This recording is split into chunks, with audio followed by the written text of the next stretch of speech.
Hello students, this is Abhishek Verma and welcome to our channel Vidya स्थलीवाले sir. So students, आज हम आपके लेकर आए हैं सीबीएसई एनसीईआरटी का पॉलिटिक्स का थर्ड चैप्टर कॉन्स्टिट्यूशनल डिजाइन, जो कि है 9th क्लास का। जी हाँ, 9th क्लास के इस सीरीज के थर्ड चैप्टर कॉन्स्टिट्यूशनल डिजाइन का आज हम सेकंड वीडियो लेक्चर लेकर आए हैं। इसमें हम बात करने वाले हैं इंडिया के कॉन्स्टिट्यूशन की। जी हाँ, कैसे इंडिया का कॉन्स्टिट्यूशन का फॉर्मेशन स्टार्ट हुआ, और तो और हम ये भी देखेंगे कि कैसे कॉन्स्टिट्यूशन को बनाने में कौन कौन सी डिफिकल्टीज आई और कौन कौन सी तैयारी पहले से ही कर रख ली गई थी कॉन्स्टिट्यूशन बनाने के लिए। स्टूडेंट्स, हमने पिछले वाले वीडियो लेक्चर में बात की थी साउथ अफ्रीका के सोशल पॉलिटिकल कंडीशंस की। हमने देखा था कैसे ब्लैक पीपल के साथ डिस्क्रिमिनेशन होता था और कौन करता था, व्हाइट करते थे। और तो और हमने ये भी देखा कि साउथ अफ्रीका का नया कॉन्स्टिट्यूशन किस तरह से बनेगा और कैसा बनेगा। तो स्टूडेंट्स, आज का वीडियो बहुत ज्यादा अमेजिंग, इंटरेस्टिंग और इन्फॉर्मेटिव रहने वाला है, तो वीडियो के अंत तक जरूर बने रहिएगा। चलिए बिना कुछ समय गवाए आज की इस अमेजिंग वीडियो को हम शुरू करते हैं। सो स्टूडेंट्स, पिछले वीडियो लेक्चर में हमने बात की साउथ अफ्रीका के कॉन्स्टिट्यूशन की, और आज के इस वीडियो लेक्चर में हम बात करने जा रहे हैं इंडिया के कॉन्स्टिट्यूशन की। हम बात करेंगे कि कैसे इंडिया का कॉन्स्टिट्यूशन बनना शुरू हुआ, the making of the Indian constitution. जी हाँ स्टूडेंट, तो क्या है वो, चलिए देखते हैं। Making of the Indian constitution, Bharat का संविधान बनने की ओर अग्रसर हुआ। जैसा कि स्टूडेंट्स आपको पता है, इंडिया के ऊपर रूल चलता था ब्रिटिशर्स का। 1947 में हमें इंडिपेंडेंस मिली, 15 अगस्त 1947 को इंडिया आजाद हुआ। लेकिन उस वक्त इंडिया के पास संविधान नहीं था, कॉन्स्टिट्यूशन नहीं था, और हमारा कॉन्स्टिट्यूशन बन के रेडी हुआ, आपको पता होगा 26 नवंबर 1949 को। जी हाँ स्टूडेंट, भले ही हमारा कॉन्स्टिट्यूशन लागू हुआ, इनैक्ट हुआ 26 जनवरी 1950 को, लेकिन हमारा कॉन्स्टिट्यूशन बनकर रेडी हो गया था 26 नवंबर 1949 को ही, यानी कि 47 से 1950 के बीच के रूल। जी हाँ स्टूडेंट, 1947 में जब इंडिया इंडिपेंडेंस हुआ और 1950 में जाके कॉन्स्टिट्यूशन लागू हुआ, तो ये 3 साल तक कौन से वर्क हुए, ये 3 साल तक आखिर ऐसा क्या काम हुआ, किस कॉन्स्टिट्यूशन से रूल चला। जब कॉन्स्टिट्यूशन नहीं था तो 3 सालों तक देश कैसे चला, कैसे प्राइम मिनिस्टर, प्रेसिडेंट ये सब बनाए गए, ये सारे जो डिसीजंस लिए गए तीनों सालों तक बिना कॉन्स्टिट्यूशन के कैसे लिए गए, उसकी बात हम करेंगे स्टूडेंट। तो चलिए पहले हम शुरू करते हैं, थोड़ा सा पॉलिटिकल बैकग्राउंड जान लेते हैं कि इंडिया में पॉलिटिकल बैकग्राउंड कैसा था कॉन्स्टिट्यूशन बनने से पहले। स्टूडेंट, जैसा कि आप सभी को पता है कि इंडिया जब गुलाम था तो इंडिया के ऊपर ब्रिटिशर्स का रूल चलता था, यानी ब्रिटिश कॉन्स्टिट्यूशन जो है वो इंडिया पर लागू होता था। 1935 में ब्रिटिशर्स ने क्या किया था, एक एक्ट लागू किया था अपने यहाँ पार्लियामेंट में। जी हाँ, ब्रिटिश गवर्नमेंट ने अपने पार्लियामेंट में एक लॉ पास किया जिसका नाम था इंडिपेंडेंस इंडिया एक्ट 1935। जी हाँ स्टूडेंट्स, इंडिया एक्ट 1935 उससे बोला जाता था 1935। 1935 में एक लॉ बना जिसके हिसाब से इंडिया में रूल चलेगा। तो उसी एक्ट के हिसाब से, एक्ट ऑफ 1935 जिसे बोलते थे, उसी एक्ट के हिसाब से इंडिया में रूल चला 1947 से 1950 तक, जब तक हमारा खुद का कॉन्स्टिट्यूशन नहीं बन गया था। ये तो हमने बात कर ली। स्टूडेंट्स, ब्रिटिशर्स के जो रूल्स रेगुलेशन होते थे वो आर्बिट्री होते थे। आर्बिट्री होते मतलब डिस्क्रिमिनेटरी होते थे। जैसे व्हाइट लोग भेदभाव करते थे किनके साथ, ब्लैक पीपल के साथ। ये हमने साउथ अफ्रीका में पढ़ा। बिल्कुल सेम कंडीशन थी इंडिया में। यहाँ ब्लैक और व्हाइट का अपार्टाइड जैसा भेदभाव तो नहीं था, कोई रेशियल डिस्क्रिमिनेशन तो नहीं था, लेकिन फिर भी ब्रिटिशर्स के मन में रेशियल डिस्क्रिमिनेशन वाली फीलिंग थी। और तो और वो हम इंडियंस को इंफीरियर ट्रीट करते थे। उनका कोई व्हाइट पीपल है, व्हाइट ऑफिसर है तो उसके साथ अच्छा व्यवहार होता था, जबकि कोई इंडियन ऑफिसर है, इंडियन पीपल है, उनके साथ बुरा व्यवहार किया जाता था। इंडियंस को सताया जाता था, मारा पीटा जाता था, इवन उनके ऊपर स्लेवरी यानी गुलामी भी परफॉर्म होती थी। जी हाँ स्टूडेंट, हम प्रीवियस क्लासेस में गुलामगिरी के बारे में पढ़ चुके हैं। अगर आपको याद हो तो आपने देखा होगा कि वहाँ गुलामगिरी कैसे परफॉर्म की जाती थी। स्टूडेंट्स, अगर हम फ्रीडम हिस्ट्री की बात करें, अपनी हिस्ट्री की बात करें कि हमारे आज़ादी के इतिहास में क्या हुआ, तो आज़ादी के इतिहास में हमने देखा कि ब्रिटिशर्स ने आज़ादी की हर मांग को, हर डिमांड को किस तरह से कुचल दिया। जिस भी लीडर ने, पॉलिटिकल लीडर ने फ्रीडम की डिमांड किया, उसे फांसी पर चढ़ा दिया गया, उसे जंग में हरा दिया गया, वॉर में मार दिया गया। चाहे वो रानी लक्ष्मीबाई हो, चाहे शहीद भगत सिंह, राजगुरु सुखदेव हो, या फिर चंद्रशेखर आजाद जी क्यों ना हो, उन्होंने सभी को क्या किया है, मार दिया, और हर रिवॉल्ट को, हर रिवॉल्यूशन को सप्रेस किया उन्होंने। लेकिन फिर भी हमारे लीडर्स ने हार नहीं मानी और अंत तक लड़ते रहे, और फाइनली 1947 15 अगस्त 1947 को हमें आजादी मिली। जी हाँ स्टूडेंट्स, और उसके बाद कॉन्स्टिट्यूशन बनाने की तैयारी शुरू हुई। पर कॉन्स्टिट्यूशन बनाना इतना आसान नहीं था। भारत जैसे देश ने कभी संविधान नहीं बना था इसके पहले। जी हाँ स्टूडेंट्स, इंडिया में मोनार्की चलती थी, मुगल्स लोग आए, वो भी रूलर्स, वो भी मोनार्की चलाते थे। फिर ब्रिटिशर्स आए, वो ब्रिटिश गवर्नमेंट का रूल चलाते थे। यानी इंडियन पीपल को कभी भी कॉन्स्टिट्यूशन बनाने का, सरकार चलाने का कोई एक्सपीरियंस नहीं था। लेकिन ब्रिटिश गवर्नमेंट के अंडर रहते ही इंडियंस ने बहुत कुछ सीखा था ब्रिटिशर्स से, कि ब्रिटिशर्स कैसे पार्लियामेंट चलाते हैं, ब्रिटिशर्स लोग कोर्ट कैसे चलाते हैं, ब्रिटिशर्स का पार्लियामेंट का जो वहां पे जो कॉन्स्टिट्यूशन है ब्रिटेन में वो किस प्रकार का है, सारी बातें जानी थी हमारे इंडियंस ने और देखा था उन्हें रूल करते हुए। तो वही एक्सपीरियंस इंडियंस के काम आया कॉन्स्टिट्यूशन मेकिंग में। लेकिन फिर भी इन सब चीजों के, इन सब फायदों बेनिफिट्स के बावजूद भी हमारे संविधान बनाने का राह जो थी, हमारे कॉन्स्टिट्यूशन बनाने का जो पाथ था, बहुत ही मुश्किल था। It was very difficult to make the constitution of India in such a very huge and diverse country. जी हाँ, इतने बड़े और इतने विविध डाइवर्ज कंट्री में, है ना, बहुत सारी डाइवर्सिटी होने के बाद इतनी बड़ी कंट्री में एक संविधान बनाना बहुत ही मुश्किल काम था। क्योंकि छोटी कंट्री होती तो सबके मन के लायक कॉन्स्टिट्यूशन आसानी से बनाया जा सकता था, पर कहां, जहां जनसंख्या 50 करोड़ के आसपास है, 45 करोड़ की जनसंख्या थी उस वक्त, उस जनसंख्या में इतने सारे लोगों की डिमांड्स को एक कॉन्स्टिट्यूशन में रख पाना बहुत मुश्किल काम था। स्टूडेंट्स, जैसा कि आप सब जानते हैं कि 1947 में जब इंडिया आजाद हुआ तो भारत देश का पार्टीशन हुआ। जी हाँ, पार्टीशन के साथ ही भारत देश आजाद हुआ। पार्टीशन का जख्म मिला इंडिया को। इंडिया डिवाइड होकर टू नेशन बन गया। टू नेशन थ्योरी थी जो मोहम्मद अली जिन्ना, पंडित जवाहरलाल नेहरू के द्वारा सपोर्टेड थी। कांग्रेस ने सपोर्ट किया था। जो उस वक्त की इंडियन नेशनल कांग्रेस थी, मोहम्मद अली जिन्ना, मुस्लिम लीग थी और ब्रिटिशर्स, इन तीनों के बीच एग्रीमेंट हुआ कि इंडिया का पार्टीशन होगा और भारत दो देश में बटेगा, एक इंडिया और एक पाकिस्तान। पार्टीशन जो था उसका बेस था रिलीजन। जी हाँ, धर्म के आधार पर बंटवारा किया गया था। एक पर्टिकुलर रीजन के लोग पाकिस्तान में रहने वाले थे और एक पर्टिकुलर रीजन के लोग इंडिया में रहने वाले थे, ऐसा डिसाइड किया गया था। लेकिन बाद में इस चीज को मानने से, समझने से, एक दूसरे से एक्सेप्ट करने से मना कर दिया गया और कोई भी कहीं भी रह सकता है, ऐसा डिसाइड कर दिया गया लीडर्स के द्वारा। उस टॉपिक पे हम नहीं जाते हैं, उसको डिटेल में, उसकी हिस्ट्री है, बहुत कंट्रोवर्शियल टॉपिक है, उसकी बात हम नहीं करते हैं। अभी हम बात करते हैं कि जब इंडिया और पाकिस्तान बंटवारा हो गया तो उसके बाद भी कई ऐसे राज्य थे। स्टूडेंट्स, आज आप देख पा रहे हैं कि हमारे यहाँ जो स्टेट्स हैं वो इंडिया से जुड़े हुए हैं, लेकिन आजादी के वक्त 1947 के वक्त कई ऐसे राज्य थे जिन पे राजा रूल करते थे, जिन्हें प्रिंसली स्टेट कहा जाता था। जी हाँ स्टूडेंट्स, वहां पे अलग अलग राजा रूल करते थे छोटे छोटे स्टेट्स पर, छोटे छोटे राज्य पर। तो उन राज्यों को इंडिया में मर्ज होना है या पाकिस्तान में मर्ज होना है, ब्रिटिशर्स ने यह बात उन पर ही छोड़ दी कि जिसको इंडिया में मर्ज होना है इंडिया में मर्ज हो जाए, जो पाकिस्तान में मर्ज होना चाहता है पाकिस्तान में मर्ज हो जाए। तो अधिकतर देश तो इंडिया में मर्ज हो गए या फिर पाकिस्तान में। पर कुछ तो स्टेट्स ऐसे थे जो ना इंडिया में मर्ज हुए ना पाकिस्तान में, जैसे कि जम्मू कश्मीर, हैदराबाद, ये ऐसे स्टेट थे जो ना इंडिया में मर्ज होना चाहते थे ना पाकिस्तान में। जी हाँ स्टूडेंट्स, ये अपना अलग देश रहना चाहते थे। उसकी कहानी तो बहुत डिटेल में है।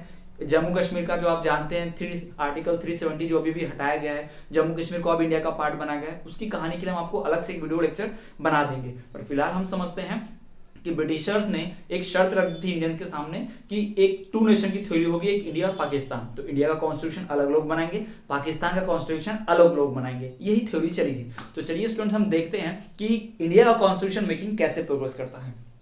The Constitution of India was formulated under difficult circumstances like South Africa। जी हाँ स्टूडेंट्स, जैसा कि साउथ अफ्रीका में इतनी खराब कंडीशन थी, बहुत ही कठिन परिस्थितियां, विषम परिस्थितियों में साउथ अफ्रीका का कॉन्स्टिट्यूशन, संविधान का निर्माण हुआ, उसी प्रकार से, ठीक उसी प्रकार से भारत में भी, हमारे देश में भी परिस्थितियां बहुत ही कठिन थी। हमारे यहाँ जो परिस्थितियां थी पूरी पूरी प्रतिकूल थी। एक भी कंडीशन हम इंडियंस के फेवर में नहीं थी कि कॉन्स्टिट्यूशन बनाना चाहिए, है ना। बहुत ही खराब कंडीशन, बहुत ही डिफिकल्ट सिचुएशन, देश को एकदम गरीब वाले सिचुएशन में छोड़ के गए थे कौन लोग, ब्रिटिशर्स लोग। जी हाँ स्टूडेंट्स, हमारे यहाँ भी कॉन्स्टिट्यूशन बनाने के रास्ते में बहुत रुकावटें थी। जैसे कि रुकावटें किसके कॉन्स्टिट्यूशन में, साउथ अफ्रीका के कॉन्स्टिट्यूशन बनाने में थी। ठीक, it was never a difficult task, ये कभी ये आसान काम नहीं रहा, कभी भी आसान काम नहीं रहा संविधान बनाना, और भी भारत जैसे बहुत बड़े ह्यूज और डाइवर्स कंट्री में। जी हाँ स्टूडेंट, ये बहुत ही मुश्किल कार्य था। It was never a difficult task to make constitution for a huge and diverse country like India.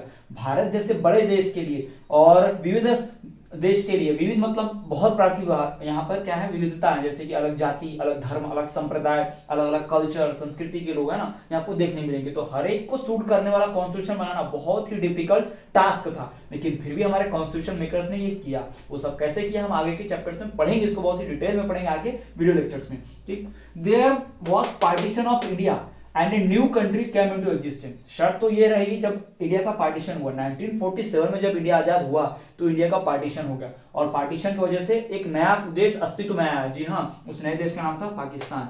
अब तो खैर ये आतंकिस्तान या टेररिस्तान है, टेररिज्म ही फैला रहा है पूरी दुनिया में। खैर बात की बात है, उस टॉपिक पे हम अपना टाइम वेस्ट नहीं करेंगे। The Britishers left the decision to the rulers of princely states to merge with either India और पाकिस्तान। ब्रिटिशर्स ने ये उन प्रिंसली स्टेट्स की मर्जी पर छोड़ दिया कि वो इंडिया के साथ मर्ज होना चाहते हैं या पाकिस्तान के साथ। ब्रिटिशर्स जो थे वो अभी भी डिवाइड एंड रूल की पॉलिसी अपनाते थे। अगर ब्रिटिशर चाहते तो जिम्मेदारी लेकर इंडिया को आजाद कर जाते और पूरा कॉन्स्टिट्यूशन बना कर जाते और हेल्प करते और बताते कि हाँ इनको इंडिया मर्ज होना चाहिए, इनको पाकिस्तान, या फिर वो पार्टीशन नहीं होने देते। लेकिन ब्रिटिशर्स ने ऐसा नहीं किया, उनकी तो हमेशा से पॉलिसी रही क्या, डिवाइड एंड रूल की। जी हाँ स्टूडेंट, ब्रिटिशर्स ने कह दिया कि जो भी प्रिंसली स्टेट का राजा है वो या तो इंडिया में मर्ज हो जाए या पाकिस्तान में, फिर इंडिया की बाउंड्री बन जाए। स्टूडेंट्स आपको हम बता दें थोड़ी सी हिस्ट्री कि जो हैदराबाद है वो इंडिया में मर्ज नहीं हो रहा था। जी हाँ, हैदराबाद के जो नवाब थे वो कभी भी इंडिया में मर्ज नहीं होना चाहते थे, लेकिन हैदराबाद के पूरे जो पीपल थे वो इंडिया में मर्ज होना चाहते थे, वहां का किंग नहीं होना चाहता था। तो हमारे सरदार वल्लभ भाई पटेल, आजाद भारत के इंडिपेंडेंट इंडिया के फर्स्ट होम मिनिस्टर जो थे सरदार वल्लभ भाई पटेल, जिन्हें यूनिटी कहा जाता है, लौह पुरुष कहते हैं ना, आयरन मैन जिन्हें कहा जाता है, वो जो यूनिटी के सिंबल थे भारत की एकता के, उन्होंने ही बहुत सारे कई सैकड़ों ऐसे छोटे छोटे स्टेट्स थे जो इंडिया में मर्ज नहीं हो रहे थे, उन सभी स्टेट्स को जबरदस्ती इंडिया में मर्ज करवाया। उनको उन राजाओं से बात करके डिप्लोमेटिक तरीके से मर्ज करवाया, जो बात से मान गया, और जो बात से नहीं माना उसको लड़े, उससे आर्मी लड़े और इंडिया में मर्ज कराया। जी हाँ, ठीक ऐसे ही हैदराबाद के राजा भी इंडिया में मर्ज नहीं होना चाहते थे, वो इंडिपेंडेंट रहना चाहते थे, लेकिन हैदराबाद की पूरी जनता इंडिया में मर्ज होना चाहती थी। तो सरदार वल्लभ भाई पटेल ने उनसे बात की कि वो इंडिया में मर्ज हो जाए, लेकिन वो नहीं माने। फिर सरदार वल्लभ भाई पटेल ने इंडियन आर्मी लेकर उन पर अटैक किया, उन्हें हराया और फिर उन्हें इंडिया में मर्ज कराया। तो आज हैदराबाद इंडिया का पार्ट है तो सिर्फ और सिर्फ किसकी वजह से, सरदार वल्लभ भाई पटेल की वजह से। और बाकी साउथ के जो स्टेट्स हम देखते हैं वो सारे स्टेट मर्ज हुए किसकी वजह से, सिर्फ और सिर्फ सरदार वल्लभ भाई पटेल की वजह से। वो हमारे इंडिपेंडेंट इंडिया के पहले होम मिनिस्टर थे, जो बहुत ही ऐतिहासिक रहे हैं। The Britishers left the decision to the rulers of the princely states to merge with either India or Pakistan। ये हमने आपको बता दिया, ठीक। The constitution makers were anxious about the future of our nation।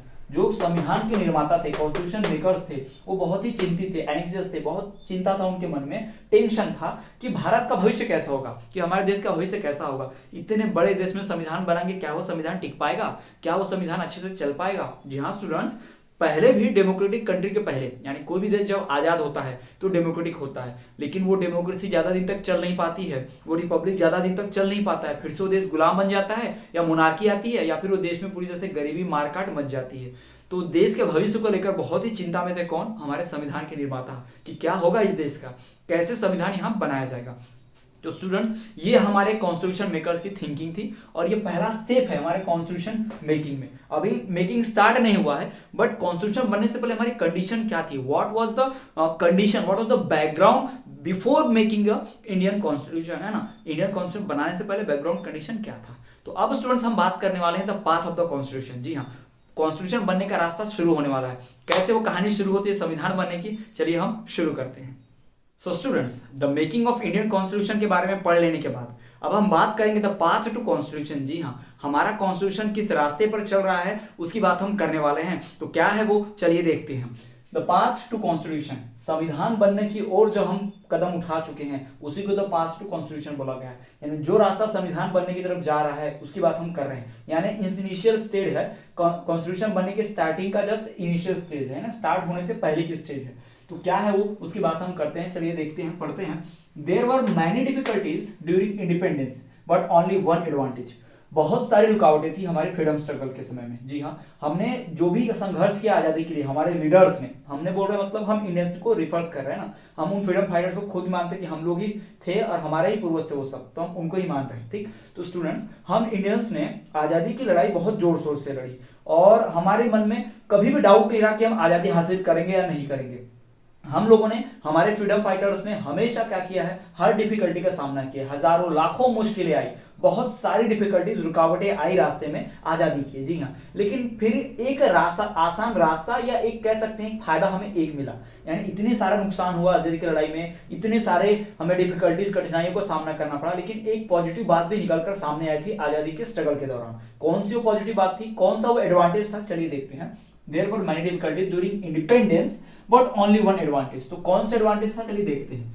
The advantage was that our constitution makers did not have to create a consensus. एक consensus का मतलब क्या होता है, एक जनरल एग्रीमेंट। मतलब हमारे कॉन्स्टिट्यूशन मेकर्स को कभी भी, हमारे फ्रीडम फाइटर्स को कॉन्स्टिट्यूशन कभी भी एक बात पे एग्री नहीं होना पड़ा कि पहले डिसाइड करते हैं कि कैसा कॉन्स्टिट्यूशन होगा। कॉन्स्टिट्यूशन कैसा होगा पहले से डिसाइडेड था। जी हम बताते हैं कैसे।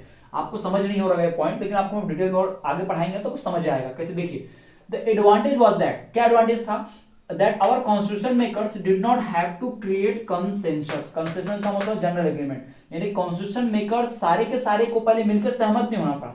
जनरली क्या होता है स्टूडेंट, किसी भी देश का कॉन्स्टिट्यूशन बनाने से पहले एक मीटिंग होती है, उस मीटिंग में ये डिसाइड किया जाता है कि कॉन्स्टिट्यूशन कैसा बनेगा। पहले डिसाइड करते हैं कॉन्स्टिट्यूशन कैसा होगा, फिर कॉन्स्टिट्यूशन बनाना शुरू करते हैं। लेकिन हमारे इंडिया में ऐसा कुछ नहीं हुआ, डायरेक्ट कॉन्स्टिट्यूशन बनाना शुरू कर दिया गया, क्योंकि हमारे लोगों को पहले से ही पता था कि हमारा कॉन्स्टिट्यूशन कैसा होगा। ब्रिटिशर्स की तरह तो बिल्कुल नहीं होगा, है ना, जैसा ब्रिटिशर्स ने कॉन्स्टिट्यूशन बनाया था वैसा कॉन्स्टिट्यूशन तो बिल्कुल नहीं होगा। ये तो हमारे सारे लोग जानते थे, इंडियंस भी जानते हैं और आप भी जानते हैं कि हमारे कॉन्स्टिट्यूशन बनाने वालों ने ब्रिटिशर्स की तरह तो हमारा कॉन्स्टिट्यूशन नहीं बनाया होगा, बिल्कुल, जी हाँ। तो वही बात यहाँ कही गई है कि अनेक रुकावटें थी कॉन्स्टिट्यूशन मेकर्स के रास्ते में, हम इंडियंस के इंडिपेंडेंस के रास्ते में बहुत रुकावट थी, ढेर सारी प्रॉब्लम्स थी, लेकिन एक फायदा था, एक बेनिफिट और एक एडवांटेज था। क्या एडवांटेज था कि हमने ब्रिटिशर्स के कॉन्स्टिट्यूशन को देखा था, हमने ब्रिटिशर्स के रूल्स रेगुलेशन को देखा था और उसी वक्त डिसाइड कर लिया था कि कभी भी इस तरह का कॉन्स्टिट्यूशन तो नहीं बनाएंगे, हमारा कॉन्स्टिट्यूशन कभी भी ऐसा नहीं होगा। हमारा भारत जब आजाद होगा तो नया भारत बिल्कुल ये ब्रिटिशर्स की तरह नहीं होगा,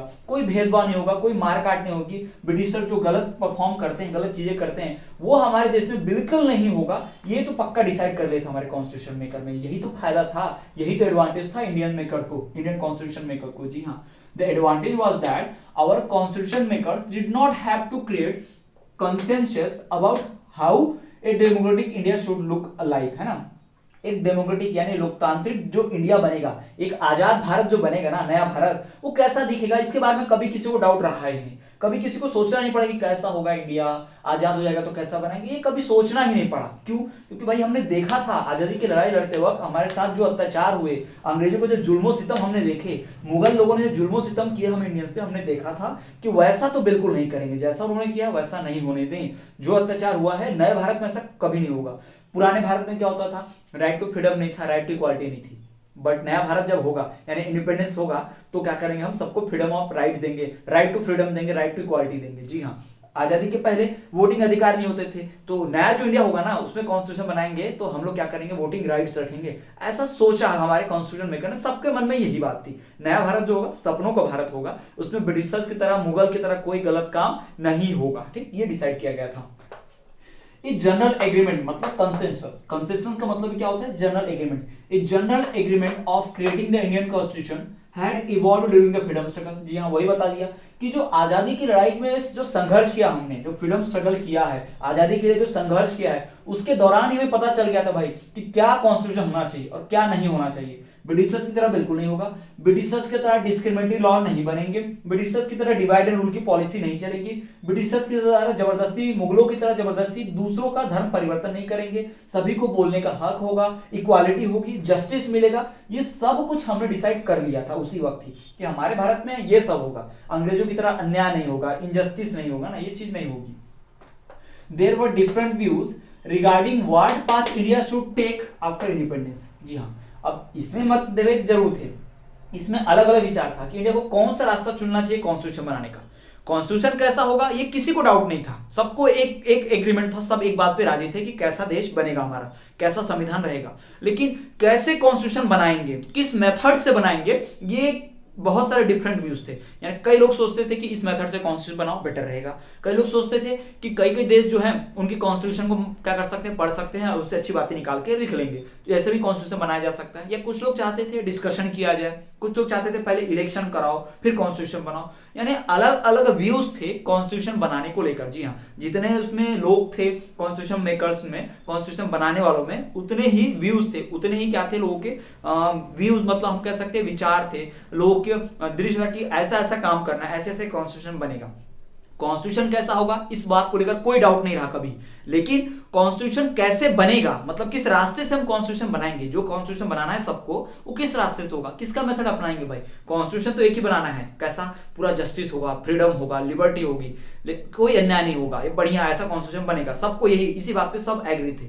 लेकिन भाई कैसे बनाएंगे हम लोग? लिख कर बनाएंगे, ओरली बनाएंगे, दूसरे को कॉपी कर लेंगे कॉन्स्टिट्यूशन, डिस्कशन करेंगे, वोटिंग करेंगे, क्या होगा, किस रास्ते को अपनाएंगे, ये डिसाइडेड नहीं था। इसके ऊपर मतभेद थे, है ना, इसके ऊपर अलग अलग व्यूज थे। There were different views regarding what path should India should take after independence, है ना, आजादी के बाद कौन सा रास्ता अपनाना चाहिए संविधान बनाने का, इसके ऊपर मतभेद थे। ठीक, but some basic ideas were accepted by everyone which played an important role in formation of Indian Constitution। लेकिन फिर भी कुछ बेसिक आइडियाज सभी ने एक्सेप्ट कर लिया था, वो बेसिक आइडिया सभी ने एक्सेप्ट कर लिया था जो कॉन्स्टिट्यूशन बनाने के लिए बहुत ही अच्छा रास्ता साबित हुआ। कि भले चले बाद में डिसाइड करते हैं क्या क्या कौन कौन सा रास्ता अपनाएंगे, पहले ये बात तो पक्का अपने कॉन्स्टिट्यूशन में डालेंगे, सबने डिसाइड कर लिया था। सारे जो लोग थे ना वो कुछ खास बातों को सभी मानते थे कि सबको फ्रीडम मिलनी चाहिए, ये बात तो एकदम कंपलसरी था। भाई आजादी के लिए तो इतना काम झाम किए हैं, इतने सालों तक लड़े हैं अन्याय के खिलाफ, इतने लोगों ने कुर्बानी दी है अपनी, तो आजादी ही नहीं मिलेगी तो कैसे काम का कॉन्स्टिट्यूशन। इसलिए संविधान के वक्त तो ये डिसाइड हो गया कि जैसा भी बनेगा सब लोग एग्री हो गए, कैसा बनेगा, फ्रीडम रहेगा। अंग्रेजों के समय, मुगलों के समय अन्याय होता था, तो जो नया कॉन्स्टिट्यूशन बनेगा उसमें अन्याय नहीं होगा, इस बात पे भी सब रेडी थे, है ना, सबको फ्रीडम मिलेगा। और तो और माइनॉरिटीज को थोड़ा सा स्पेशल राइट्स दिए जाएंगे, माइनॉरिटी लोग के लिए भी भले का काम होगा, विमेन्स के लिए भी भले का काम होगा, ये सब डिसाइडेड था उस वक्त, है ना। क्योंकि अंग्रेजों के समय में ये सारी कंडीशंस खराब थी, ये सारा गलत काम उनसे होता था, उनके साथ होता था, इसलिए वो गलत काम ना हो उन लोगों के साथ, इसलिए उन टॉपिक पे सब लोग एग्री करते थे। जी हाँ students, but some basic ideas were accepted by everyone which played an important role in formation of Indian Constitution। वही बेसिक आइडिया जो जिसके ऊपर सब राजी थे, उसी बेसिक आइडिया ने क्या किया, एक बहुत ही इंपॉर्टेंट रोल प्ले किया कि हाँ भाई ऐसा होना चाहिए, कॉन्स्टिट्यूशन ऐसा ही होगा, बाकी तुम कुछ भी तरीका अपनाओ लेकिन ये कॉन्स्टिट्यूशन में जरूर होना चाहिए, बाकी तुम कुछ भी कर दो, कुछ भी लिख दो, कैसे भी बना दो। ठीक, फॉर एग्जाम्पल अगर आप देखें कौन से बेसिक आइडियाज, तो 1928 में मोतीलाल नेहरू और 8 अदर लीडर्स ने क्या किया था, कांग्रेस के जो आईएनसी के लीडर्स थे उन लोगों ने क्या कहते हैं कॉन्स्टिट्यूशन फॉर्म कर दिया था कि 1920 के बाद, मतलब जब इंडिया जब भी आजाद होगा ना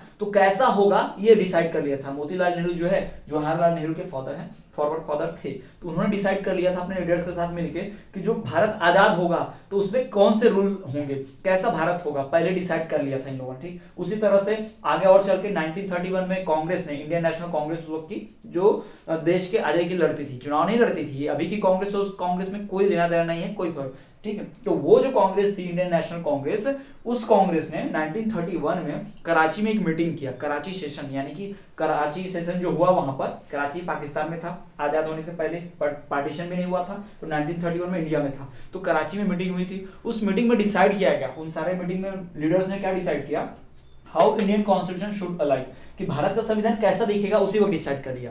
1947 अभी आया भी नहीं, आजाद भी नहीं हुए, लेकिन 1931 में डिसाइड कर लिया था कि कैसा भारत दिखाई देगा। जी हाँ स्टूडेंट, तो इसकी बात हुई है। तो ये जो आप देख पा रहे हैं कि 1920 में मोतीलाल नेहरू डिसाइड किया, 1931 में इंडियन नेशनल कांग्रेस से कुछ लीडर्स ने मिलकर कराची सेशन में डिसाइड कर लिया कि इंडियन कॉन्स्टिट्यूशन कैसा होगा, कैसा दिखेगा। यानी कि हम कह सकते हैं कि इंडिया आजाद होने से पहले ही हम सब ने डिसाइड कर कि भारत का संविधान कैसा होगा, कभी इस बात पे झगड़ा नहीं रहा। वही बात तो हम आज आपसे बता रहे थे ऊपर, यही बात तो हमने डिस्कस किया हम लोगों ने कि इंडियन कॉन्स्टिट्यूशन किस तरह से बनेगा इसके ऊपर डाउट है, लेकिन कैसा बनेगा ये किसी को डाउट नहीं, इस पे तो सब एग्री करते हैं, कैसा होगा कुछ खास बातें होगी। इसमें इंपॉर्टेंट टॉपिक जो डिस्कस किया जाते थे, जी हाँ स्टूडेंट्स, इसमें टॉपिक्स ये 1928 1931 की मीटिंग में जो इंपॉर्टेंट टॉपिक डिस्कस किए गए थे कि भारत का संविधान कैसा होगा, देश का कॉन्स्टिट्यूशन कैसा होगा, किस तरीके का होगा, उसमें क्या टॉपिक डिस्कस किए जाते थे। Topics like universal adult franchise, यानी सभी को वोट देने का अधिकार हो, राइट टू फ्रीडम, सभी को आजादी मिले,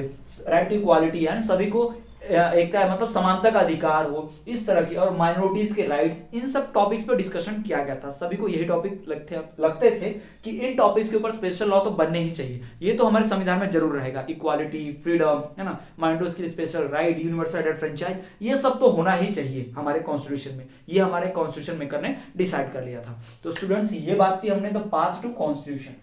अब हम बात करेंगे कि कौन कौन से कॉन्स्टिट्यूशन बनाने के लिए इंस्टीट्यूट होंगे। जी हाँ, कॉन्स्टिट्यूशन बनेगा तो देश में इंस्टीट्यूट कौन से होंगे। जी हाँ स्टूडेंट, किसी भी डेमोक्रेटिक कंट्री में डेमोक्रेसी को चलाने के इंस्टीट्यूट्स की आवश्यकता होती है, जैसे कि पार्लियामेंट हो गया, जैसे कि सुप्रीम कोर्ट हो गया, पुलिस स्टेशन हो गए, असेंबली हो गई, है ना, लेजिस्लेटिव असेंबली हो गई, विधानसभा हो गई, ये इंस्टीट्यूट चाहिए, बिना इनके डेमोक्रेसी नहीं चल सकती, बिना इनके कॉन्स्टिट्यूशन नहीं बन सकता, नहीं चल सकता है। तो वही कैसे किया गया था, चलिए उसी बात हम करते हैं।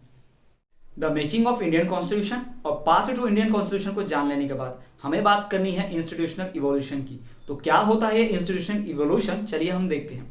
स्टूडेंट्स, इंस्टीट्यूशनल इवोल्यूशन, यहाँ पे किसी ऐसे प्राइवेट इंस्टीट्यूशन की बात नहीं की जा रही है जो फंक्शंस रन करते हो, एक ऐसे इंस्टीट्यूट की बात की जा रही है जो डेमोक्रेटिक हो। कैसा हो? डेमोक्रेटिक इंस्टीट्यूशन हो। अब बता रहे हैं हम डेमोक्रेटिक इंस्टीट्यूशन क्या होता है। देखिए, सबसे पहली तो बात आपको पता होगा कि डेमोक्रेसी जो है, डेमोक्रेसी एक सिस्टम है जिसे चलाने के लिए इंस्टीट्यूट्स की आवश्यकता होती है। डेमोक्रेसी में क्या होता है? पावर्स बटी होती है। डेमोक्रेसी में ऑर्गन्स होते हैं गवर्नमेंट के। कौन से ऑर्गन्स होते हैं? एक लेजिस्लेचर होगा, लॉ बनाने वाला। या प्रीवियस क्लासेस में स्टूडेंट्स पढ़े होंगे, नहीं पढ़े तो यहाँ पर ध्यान दीजिए, कोई दिक्कत नहीं है, आपको आ जाएगा कि किसी भी डेमोक्रेटिक गवर्नमेंट में, किसी भी कॉन्स्टिट्यूशन वाले कंट्री में, यानी जिस भी देश में कॉन्स्टिट्यूशन होगा ना, वहां पर ये चीजें चाहिए ही चाहिए। क्या चाहिए? चलिए हम आपको दिखाते हैं। लेजिस्लेचर, एग्जीक्यूटिव और जुडिशियरी। अभी क्या होता है, चलिए ध्यान से देख लीजिए, पता चल जाए आपको। देखिए, लेजिस्लेचर, एग्जीक्यूटिव और जुडिशियरी, ये तीन ऑर्गन्स होते हैं गवर्नमेंट में। किसी भी देश में अगर डेमोक्रेसी है, इसका मतलब क्या है? ये तीन चीजें होंगी। तीन चीजें मतलब पावर तीन भागों में बटी होती है। लेजिस्लेचर का मतलब होता है लॉ मेकर। क्या होता है? लॉ मेकर, यानी लॉ बनाने वाले। ठीक। अब आता है एग्जीक्यूटिव। एग्जीक्यूटिव का मतलब होता है लॉ इनेक्टर। लॉ इनेक्टर है ना, जो लॉ को इनेक्ट करते हैं, लागू करते हैं। फिर आता है जुडिशरी, जो लॉ प्रोटेक्टर, जो लॉ की रक्षा करता है, लॉ को प्रोटेक्ट करता है। इसको आप समझाते हैं, चिंता मत कीजिए, पूरा डिटेल में आ जाएगा आपको। देखिए, डेमोक्रेसी में क्या होता है? तीन इंस्टीट्यूट चाहिए, तीन ऑर्गन चाहिए। इंस्टीट्यूट की बात बाद में करेंगे, पहले ऑर्गन समझ लीजिए। डेमोक्रेसी में तीन चीजें चाहिए। क्या चीज चाहिए? एक ऐसा जो लॉ बनाएगा, एक ऐसा बने हुए लॉ की रक्षा करेगा, एक ऐसा जो लॉ बनाएगा, दूसरा ऐसा जो लॉ को, बने हुए लॉ को लागू करवाएगा, और तीसरा ऐसा उस लॉ को कोई नुकसान ना पहुंचाए। यदि कोई लॉ तोड़ रहा है तो उसकी रक्षा करे, उसे हम लॉ प्रोटेक्टर कहते हैं। ये होने ही चाहिए। लॉ मेकर मतलब इसको हम पार्लियामेंट कहते हैं। लॉ मेकर कौन होता है? पार्लियामेंट। ठीक। और एग्जीक्यूटिव कौन होते हैं? लॉ इनेक्ट करने वाले, ये मिनिस्टर्स होते हैं। जी हाँ स्टूडेंट्स, कौन होते हैं? मिनिस्टर्स, या फिर हम कह सकते हैं प्राइम मिनिस्टर, प्रेसिडेंट, ये लोग होते हैं एग्जीक्यूटिव्स। और जुडिशरी, जुडिशरी मतलब क्या होता है? कोर्ट। हम कोर्ट की बात कर रहे हैं, सुप्रीम कोर्ट, हाई कोर्ट। जी हाँ स्टूडेंट, उसकी बात कर रहे हैं। तो यही क्या है? इंस्टीट्यूट है। यही तो इंस्टीट्यूट है ना। पार्लियामेंट मतलब क्या? बिल्डिंग है। पार्लियामेंट क्या? इतने सारे, हम मान लीजिए फॉर एग्जांपल, आप अज्यूम कीजिए हमने इलेक्शन कराया, नेता लोग को वोट दिया और नेता लोग को जिता दिया। आपको पता होगा, आपने प्रीवियस क्लास में पढ़ा है कि लोकसभा में 545 मेंबर्स होते हैं, पता हो आपको। मान लीजिए 500 मिनिस्टर्स हैं हमारे, जो हमारे द्वारा चुने गए रिप्रेजेंटेटिव। तो अब आप एक बात बताइए, ये 500 लोग कहाँ रहेंगे? अपने अपने घर में रहेंगे, अपने घर में अलग अलग बैठ के लॉ बनाएंगे हमारे लिए। देश का डेवलपमेंट अपने घर में बैठ के सोचा जा सकता है क्या? नहीं सोचा जा सकता। यानी कि इन सभी लोगों को मीटिंग करने के लिए, इन सभी लोगों को अपना फंक्शन रन करने के लिए, जहां ये इम्पार्शियल रूप से, बिना किसी भेदभाव के और आसानी तरीके से हम लोगों के लिए लॉ बना सके, ऐसी जगह चाहिए होगी। तो उसी जगह को कहा जाता है इंस्टीट्यूट। वही क्या कहलाएगा? हमारा डेमोक्रेटिक इंस्टीट्यूट। तो मिनिस्टर कहां बैठते हैं? पार्लियामेंट में। लॉ को प्रोटेक्ट करने के लिए क्या होता है? कोर्ट होता है। क्योंकि पहले ये लॉ बनाएंगे, ये लॉ को लागू करवाएंगे, ये नोटिस जारी करेंगे, सिग्नेचर देंगे, अथॉरिटी देंगे, पावर देंगे लॉ को, और फिर ये लॉ को बचाएंगे। अगर कोई लॉ तोड़ता है तो, ऐसा नहीं बिना पहले ही शुरू हो गए लॉ को बचाने चलेगा ना, तो ऐसी चीजें नहीं होंगी। तो आपको ध्यान में क्या रखना है स्टूडेंट? यहाँ पे आपको दिख रहा है कि लेजिस्लेचर, एग्जीक्यूटिव, जुडिशरी, ये तीन है। लेजिस्लेचर लॉ बनाते हैं, एग्जीक्यूटिव लॉ इनेक्ट करते हैं, लागू करते हैं, जुडिशरी लॉ को प्रोटेक्ट करते हैं। तो आप यहाँ पर देख पा रहे हैं, पार्लियामेंट है, मिनिस्टर्स है, कोर्ट है। तो इन लोगों को फंक्शन करने के लिए, इन लोगों को रन करने, गवर्नमेंट चलाने के लिए, देश को डेमोक्रेटिक तरीके से, सही तरीके से रन करने के लिए, या सिंपल एग्जांपल देते हैं, कॉन्स्टिट्यूशन भी बनाना था। तो क्या कॉन्स्टिट्यूशन मेकर्स, इंडिया के कॉन्स्टिट्यूशन बनाने वाले लोग अपने अपने घर में रह के पर्सनली कॉन्स्टिट्यूशन बना सकते थे? अपने घर में सोफा पे मस्त बैठ के कॉन्स्टिट्यूशन बना रहे हैं, पॉसिबल है क्या? नहीं। उन सब फिर बातचीत कैसे होगी उनकी, डिस्कशन कैसे होगा? कोई भी चीज, जैसे हम ग्रुप वर्क करते हैं, फॉर एग्जाम्पल स्टूडेंट्स, आप लोग जब प्रोजेक्ट बनाते हो तो क्या होता है?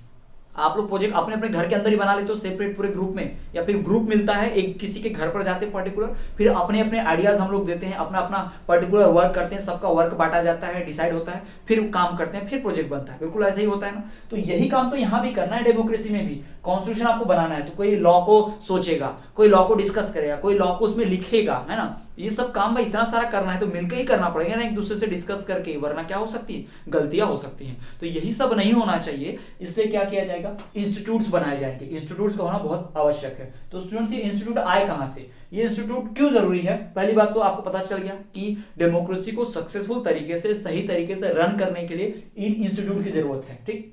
कौन से इंस्टीट्यूट? Democratic institutes. कैसे होंगे ये? अलग टाइप्स के होंगे। लॉ मेकर्स के लिए अलग होता है, लॉ इनएक्टर्स के लिए अलग इंस्टीट्यूट होता है, और लॉ को प्रोटेक्ट करने वाले के लिए अलग इंस्टीट्यूट होता है। अभी इंस्टीट्यूट किस बेस पे बनेंगे, कैसे बनेंगे, पूरे देश के लिए एक ही इंस्टीट्यूट होगा क्या, हर राज्य में अलग इंस्टीट्यूट होगा क्या, या इस इंस्टीट्यूट के पास पावर क्या होगी, इंस्टीट्यूट में कौन लोग रहेंगे, कौन इनको चलाएंगे, ये सब कुछ डिसाइड कौन करने वाला था? कॉन्स्टिट्यूशन मेकर डिसाइड करने वाले थे। तो ये सब डिसाइड कैसे होता, कैसे किया जाता है सब? तो यही सब क्या कहा? Institutional evolution. स्टूडेंट्स, अगर हम इसका बैकग्राउंड आपको बताएं कि ये सब किसके दिमाग में आ गया कि कोर्ट बनाना है, पार्लियामेंट बनाना है, ये हमारे कॉन्स्टिट्यूशन मेकर्स के दिमाग में आइडिया आ कहां से गया?